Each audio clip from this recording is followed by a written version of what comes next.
The conservative political ideologies have changed a lot over the course of American history, and in the last 40 to 50 years, we've seen a significant increase in the number of people who believe in these ideologies, seeing as though many of the most recent presidents have been Republicans.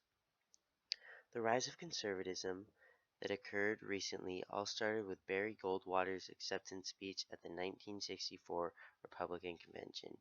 He implanted ideas of conservatism into the minds of the American people.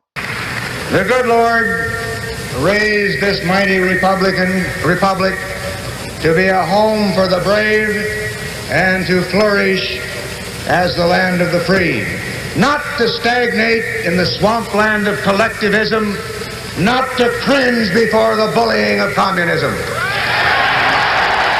This excerpt from Barry Goldwater's speech shows the enthusiasm for Republican ideals and the need to bring them back to the forefront of politics.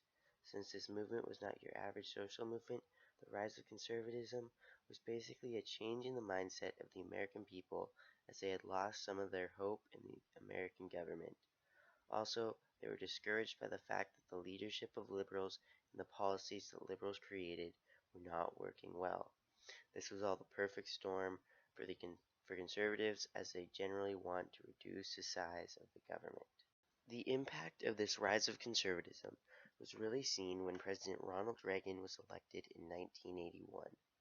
Ronald Reagan made many changes that improved the state of America directly during his presidency, while also helping the country for future generations. Before Reagan's 2 terms, the American economy was in a recession because we were in a state of stagflation, where the economy had become stagnant and inflation was increasing at high rates. As a result of the new ideas the conservatives and Reagan brought with them into office, they were able to fix these problems that Carter had left for Reagan. Conservative ideas helped fix this problem because during Reagan's terms, inflation dropped from 12.5% to 4.4%, which is a significant drop because of the rate of inflation was then more manageable and beneficial to the economy, seeing as it was only 4.4%. Also, Reagan was able to curb the stagnation that our economy was in when he came into office. He ended up having an average of about 8% increase in GDP for every year he was president.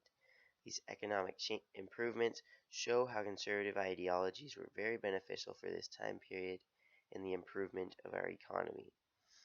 However, not only did these conservative ideas bring about economic changes, but also legislative changes.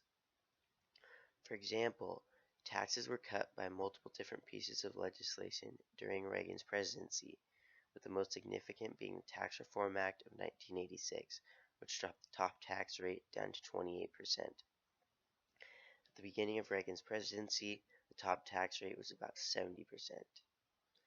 All of Reagan's tax cuts and tax revisions were designed to increase the amount of money that every American had, which would then encourage them to work harder while also making them happier.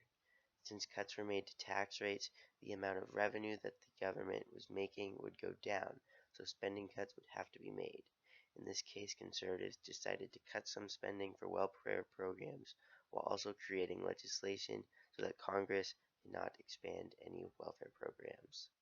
All of these changes that the rise of conservatism brought about still impact people today. For example, the large tax rate reductions to the top tax rate during the 80s began a large trend towards income inequality that has just continued to grow ever since this era. As demonstrated by this chart, the rich have gotten richer ever since the 80s. If these changes never would have happened, the rich would not control so much of the wealth, so there would be more money available for the poor. With most of the old conservative changes that were made during the height of the movement being helpful to America, nowadays conservatism has started to move away from the old ways. There are new conservative groups that have come about in recent years, such as the Tea Party, which is a group associated with the Republican Party. The Tea Party is a group of more extreme conservatives with some different views from general conservatives of the Republican Party. For example, some Tea Party members advocate for increases to the minimum wage, whereas most traditional conservatives would not do this. They are also very much against the idea of universal health care that President Obama has implemented during his presidency. Protest about this universal health care is actually how the Tea Party movement was created. Not only has the Tea Party changed conservatism in America over the last few years, but just recently Donald Trump became the Republican nominee for the presidency as all other Republican candidates have dropped out. However, Donald Trump is not the average conservative because he has very erratic beliefs, most being conservative but some being liberal. Trump is very well liked because he is new and different, but he does not match up with the traditional conservative ways that were seen to be successful during the 80s.